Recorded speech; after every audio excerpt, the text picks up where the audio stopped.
আসসালামু আলাইকুম। জসিন্তা জিনিয়া স্বাগত জানাচ্ছি এনটিভির রাতের খবরে। ক্রাউন সিমেন্ট শিরোনাম দেখছিলেন, এবার পুরো খবর।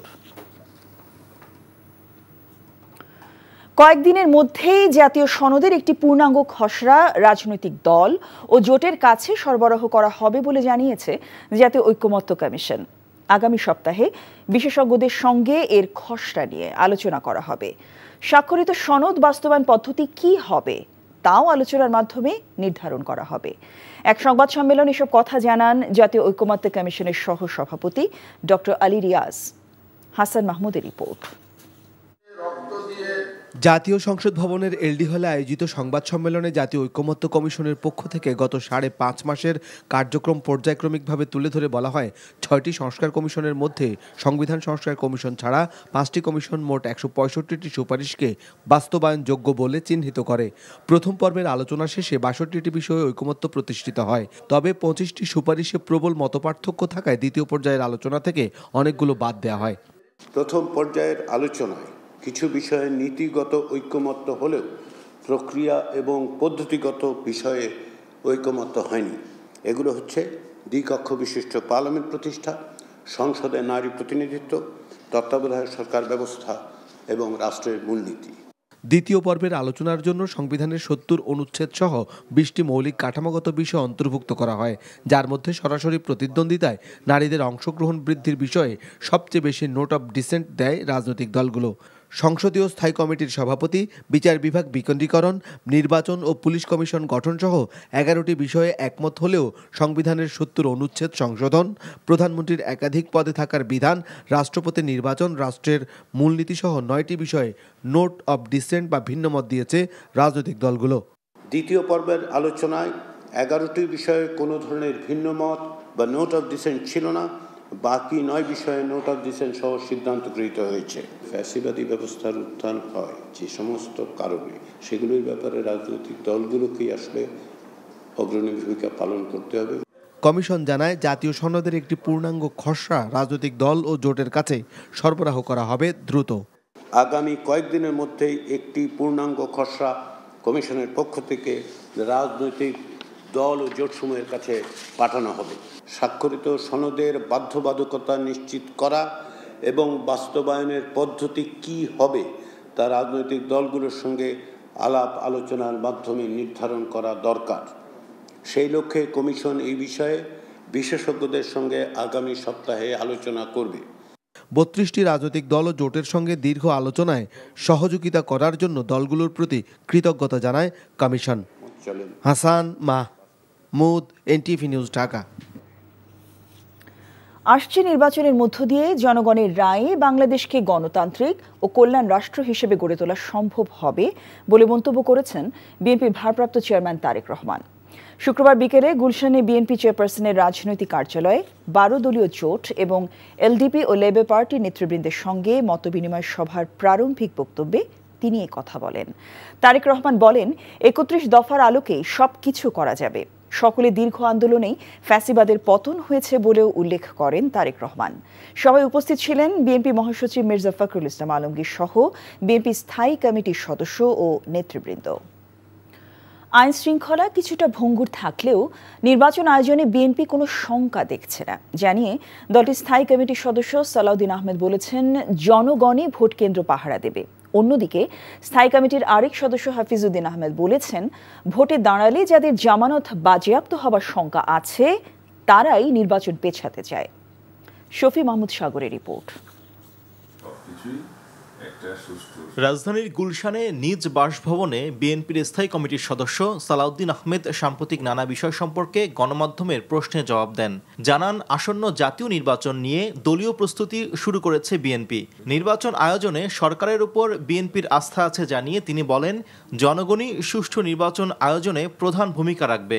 সরকারের যে প্রস্তুতি, যে ভাবনা এবং আইন শৃঙ্খলা রক্ষাকারী বাহিনী বলতে যাদেরকে ইনক্লুড করা হয়েছে, সেনাবাহিনী সহ নির্বাচনের দায়িত্ব পালনের জন্য আমি আশাবাদী। শুধুমাত্র পুলিশ নির্ভর নির্বাচন হবে না, এই যারা শৃঙ্খলা বাহিনীর সদস্যরা দায়িত্ব পালন করবে তাদের ভূমিকাটা হবে গৌণ, জনগণের ভূমিকাটা হবে এখানে মুখ্য। দেশে আসলে বিএনপির ভারপ্রাপ্ত চেয়ারম্যান তারেক রহমানের জীবনের উপর ঝুঁকি তৈরি হতে পারে এমন আশঙ্কাকে উড়িয়ে দিয়ে সালাউদ্দিন বলেন, দল এবং সরকার উভয় পক্ষ থেকেই তার নিরাপত্তায় যথেষ্ট ব্যবস্থা নেওয়া হয়েছে। দলের পক্ষ থেকেও তার নিরাপত্তার ব্যবস্থা নেওয়া হয়েছে ইতিমধ্যে, সেটা আমাদের জন্য সর্বোচ্চ প্রায়োরিটি। আর রাষ্ট্রের পক্ষ থেকে স্বাভাবিকভাবেই একটা ঐতিহ্য আছে যে রাষ্ট্রীয়ভাবে নিরাপত্তা দেওয়ার বিষয়টা, সেটা রাষ্ট্র অবশ্যই করবে, এটা সরকারের ভাবনার মধ্যে আছে, আমরা জানি সেটা। জাতীয় প্রেস ক্লাবে এক আলোচনা সভায় বিএনপির স্থায়ী কমিটির সদস্য হাফিজ উদ্দিন জানান, পিআর পদ্ধতি নয়, চলমান নিয়মেই নির্বাচন চায় বিএনপি। কিছু কিছু রাজনৈতিক দল তারা ইতিমধ্যে ধরে নিয়েছে যে নির্বাচনে তাদের জামানত বাজেয়াপ্ত হবে, তাদের পক্ষে নির্বাচিত হওয়া সম্ভব নয়। সুতরাং এই নির্বাচনকে বিলম্বিত করার জন্যই তারা পিআর সিস্টেমের কথা বলেন। এই যে দল জামাতে ইসলামী, এখন তারা নতুন নতুন বাণী নিয়ে আবির্ভূত হয়েছে। আজব আজব থিওরি দিয়ে নির্বাচনকে বিলম্বিত করা বা নির্বাচন যাতে না হোক সে ধরনের পরিবেশ সৃষ্টি করা মোটেই কাম্য নয়। প্রধান উপদেষ্টা আন্তরিক হলেও কিছু উপদেষ্টা দীর্ঘ সময় ক্ষমতায় থাকার সুযোগ খুঁজছে বলে অভিযোগ করেন তিনি। শফি মাহমুদ সাগর, এনটিভি নিউজ, ঢাকা। প্রতিহিংসা রাজনীতি করে না বিএনপি, বরং ভিন্ন মতকে স্বাধীনতা দেয় দলটি বলে মন্তব্য করেছেন বিএনপি স্থায়ী কমিটির সদস্য ডক্টর আব্দুল মঈন খান। আর দলটির সিনিয়র যুগ্ম মহাসচিব রুহুল কবির রিজভী বলেছেন, ভারতে আওয়ামী লীগ কার্যালয় খুলেছে দেশের বিরুদ্ধে নাশকতার পরিকল্পনা করতে। জাতীয় প্রেস ক্লাবে ভিন্ন দুটি অনুষ্ঠানে এমন মন্তব্য করেন তারা। মশিউর রহমান জাদু মিয়ার ১০১তম জন্মবার্ষিকীর অনুষ্ঠানে ডক্টর আব্দুল মঈন খান আরও বলেন, আওয়ামী লীগ ১১ মিনিটের ব্যবধানে সংসদে গণতন্ত্রের কবর রচনা করেছিল। বিএনপি মধ্যপন্থী দল হওয়ার কারণ বিএনপি গণতন্ত্র বিশ্বাস করে। আর বাংলাদেশ পূজা উদযাপন ফ্রন্ট আয়োজিত সমাবেশে বিএনপি সিনিয়র যুগ্ম মহাসচিব বলেন, পাশের দেশে বসে শেখ হাসিনা যখন তখন উল্টাপাল্টা কথা বলছেন এবং দেশে অস্থিরতা সৃষ্টি করতে চায়। বিএনপি যত সমালোচনায় থাকুক, বিএনপি কিন্তু ঘুরে ফিরে সবাই একটি কথাই বলে, বিএনপি মোটামুটি মধ্যপন্থী। এবং এখানেই কিন্তু আমি মনে করি যে বিএনপির গ্রহণযোগ্যতা। এবং এই মধ্যপন্থীর পেছনে বিএনপির আরেকটি উদ্দেশ্য আছে, সেটা হচ্ছে আমরা যতটুকু বিশ্বাস করি, আমরা বলি যে আমরা কিন্তু গণতন্ত্রে বিশ্বাস করি। বিবিসি একটি আন্তর্জাতিক গণমাধ্যম, তারা বলছে কলকাতায় আওয়ামী লীগের একটি অফিস নেওয়া হয়েছে, ওই অফিসে সব বড় বড় নেতাদের যাতায়াতের প্রচেষ্টা শুরু হয়েছে। কারণটা কি? দেশে আর জায়গা হলো না, সবাই বলে এখানে জঙ্গি, সব খারাপ লোক, তাতে কলকাতায় আওয়ামী লীগের অফিস আপনারা খুললেন না। অন্তর্বর্তীকালীন সরকার প্রত্যাশিত ন্যূনতম সংস্কারের দাবি পূরণ করতে ব্যর্থ হয়েছে বলে মন্তব্য করেছেন বাংলাদেশ খেলাফত মজলিসের আমির মাওলানা মোহাম্মদ মামুনুল হক। সংস্কারের ক্ষেত্রে বিএনপির পক্ষ থেকে সরকারকে সবচেয়ে বেশি অসহযোগিতা করা হয়েছে বলেও অভিযোগ তার। সকালে রাজধানী ইঞ্জিনিয়ার্স ইনস্টিটিউশন মিলনায়তনে দলের জাতীয় শ্রমিক কনভেনশনে এসব কথা বলেন মামুনুল হক। উচ্চকক্ষে পিআর পদ্ধতিতে নির্বাচন চায় খেলাফত মজলিস। আসন্ন জাতীয় নির্বাচনে খেলাফত মজলিস ৩০০ আসনে প্রতিদ্বন্দ্বিতা করবে জানিয়ে মামুনুল হক বলেন, নিরপেক্ষ পরিবেশ নিশ্চিত না হলে জনগণ ভোট প্রদান করবে না। ১৯৪৭-৫২ আন্দোলন ও শাপলা চত্বরে হত্যাকাণ্ডকে উপেক্ষা করা ৫ই অগস্ট ঘোষণাপত্রে নির্বাচনে ন্যূনতম সংস্কারের কথা নেই বলেও দাবি খেলাফত মজলিসের আমিরের। বাংলাদেশে স্পষ্ট নির্বাচনের লেভেল প্লেইং ফিল্ড তৈরি করে এদেশের গণমানুষের আস্থার নির্বাচন উপহার দেওয়া ছাড়া আপনার মুক্তির কোনো উপায় নাই। সেই ব্যবস্থা আপনাকে করতেই হবে। নির্বাচনের লেভেল প্লেইং ফিল্ড তৈরি করতে হবে। শাপলা চত্বরের এই রক্তকে স্বীকৃতি প্রদান করতে হবে। নারী বিষয়ক সংস্কার কমিশনে কোরআন ও ইসলাম বিরোধী কোনো সুপারিশ করা হয়নি উল্লেখ করে মৎস্য ও প্রাণী সম্পদ বিষয়ক উপদেষ্টা ফরিদা আক্তার বলেছেন, এ নিয়ে বিভিন্ন মহলে ভুল বোঝাবুঝি সৃষ্টি হয়েছিল। বিকেলে রাজধানী খামারবাড়িতে কৃষিবিদ ইনস্টিটিউশন মিলনায়তনে জুলাই কন্যা ফাউন্ডেশন আয়োজিত জুলাইয়ের কন্যা সম্মাননা প্রদান অনুষ্ঠানে তিনি কথা বলেন। জুলাই রাজপথে বুক চিতিয়ে লড়াই করা নারীদের অধিকাংশই এখন হারিয়ে গেছে বলেও জানান তিনি। দেশের কাঙ্ক্ষিত পরিবর্তন ও প্রকৃত উন্নয়নের স্বার্থে নারীদের নেতৃত্ব ও নীতি নির্ধারণী জায়গায় কাজের সুযোগ দিতে হবে বলেও জানান তিনি।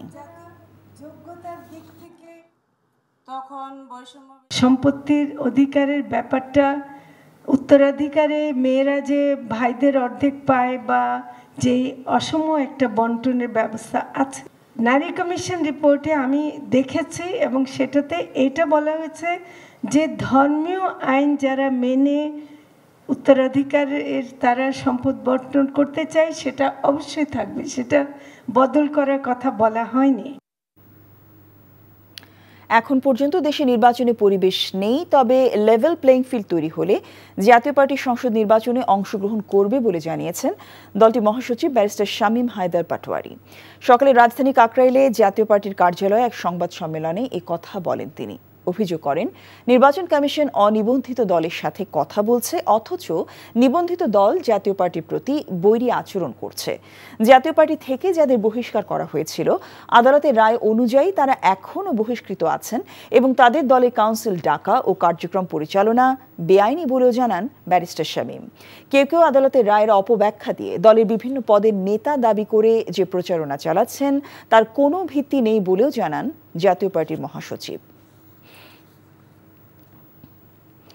শেখ হাসিনা সরকারের সময় যেসব বিচার হয়নি, আটকে রাখা হয়েছিল, 5 আগস্টের পর সেসব দ্রুত বিচার সম্পূর্ণ হবে এমন আশা করা হলেও অন্তর্বর্তী সরকারে 1 বছরেও তা হয়নি বলে মন্তব্য করেছেন অধ্যাপক আনু মোহাম্মদ। সন্ধ্যায় নারায়ণগঞ্জের মেধাবী শিক্ষার্থী তানভীর মোহাম্মদ তকি হত্যা ও বিচারহীনতার 149 মাস উপলক্ষে আলোক প্রজ্বলন ও সমাবেশে অংশ নিয়ে সব কথা বলেন তিনি। বলেন, তকি, তনু, সাগরুণী, মুনিয়া হত্যাকাণ্ড শেখ হাসিনার শাসনামলের এক একটা চিহ্ন। তিনি আরও বলেন, শামীম ওসমানরা পালিয়ে গেলেও ছোট ছোট শামীম ওসমানের জন্ম হয়েছে। এ সময় তকির বাবা রফিউর রব্বি সরকারের কাছে ছেলে হত্যার বিচার কার্যক্রম শুরু এবং সব আলোচিত হত্যাকাণ্ডের বিচারের দাবি জানান। রাজধানীতে অনুষ্ঠিত হয়েছে চীন বাংলাদেশের যৌথ উদ্যোগে স্বাস্থ্য ও চিকিৎসা উন্নয়ন প্রদর্শনী 2025। বনানীর একটি হোটেলে দিনব্যাপী অনুষ্ঠানের আয়োজন করে belt and road health care centre Bangladesh. অনুষ্ঠানে উপস্থিত ছিলেন স্বাস্থ্য উপদেষ্টা নূরজাহান বেগম, বাংলাদেশে নিযুক্ত চীনের রাষ্ট্রদূত ইয়াও ওয়েন সহ স্বাস্থ্য প্রশাসনের প্রতিনিধি ও চিকিৎসা বিশেষজ্ঞ সহ অন্যরা। এই এক্সপোতে অংশ নেয় চীনের 10টিরও বেশি শীর্ষস্থানীয় হাসপাতাল। বাংলাদেশি রোগীদের জন্য উন্নত চিকিৎসা সহজলভ্য করতে অনসাইট ও অনলাইন কনসালটেশন ও প্রসেসিং, অনুবাদক সেবা এবং বিমানবন্দর পিকআপ সুবিধা সহ বিভিন্ন সহায়তার কথা তুলে ধরা হয়। We expect Chinese investment to establish high-tech medical and biomedical equipment manufacturing factory in Mirasarai, EPZ. Bangladesh desires to work with China even more closely to address shared challenges and unlock new opportunities.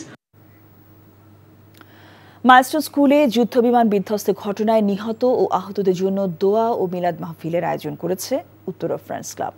বাদাসের রাজধানী উত্তরায় এই ক্লাবে আয়োজিত অনুষ্ঠানে দুর্ঘটনায় নিহতদের মাগফিরাত কামনা করা হয়।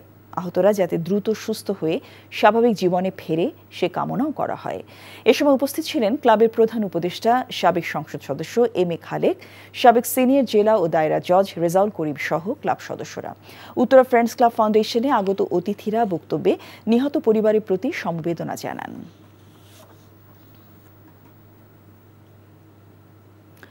যুক্তরাষ্ট্রের নিউ ইয়র্কে বন্দুকধারী গুলিতে পুলিশ কর্মকর্তা দিদারুল ইসলামের মৃত্যুতে বাংলাদেশি কমিউনিটির পক্ষ থেকে তাঁর পরিবারের প্রতি শোক এবং সমবেদনা জানানো হয়েছে।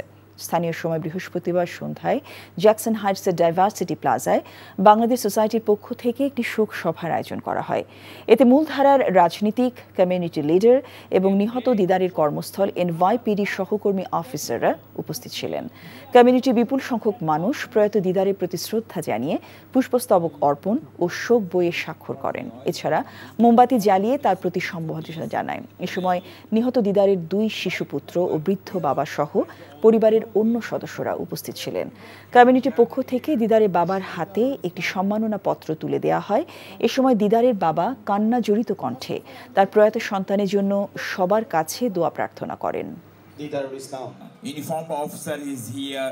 দিদারুল ইসলাম আমার একমাত্র ছেলে ছিল। সে অল্প কয়েকদিনের ভিতরে দেশি বিদেশি সবাই জন্য যে সুনাম এনে দিয়েছে, আমি সবার জন্য ধন্যবাদ জানাই। আমার ছেলে আর ফিরে আসবে না, আমি সবার দোয়া চাই। এই ছিল রাতের খবরে। এই খবরের ভিডিও সহ আপডেট জানতে ভিজিট করুন এনটিভি অনলাইন www.ntvbd.com। এছাড়াও এনটিভি জনপ্রিয় সব অনুষ্ঠান ও খবরের আপডেট জানতে ভিজিট করুন আমাদের ইউটিউব ভেরিফাইড ফেসবুক পেজ। রাত 1টায় মধ্যরাতের খবর দেখার আমন্ত্রণ রইল। সবাইকে ধন্যবাদ। শুভরাত্রি।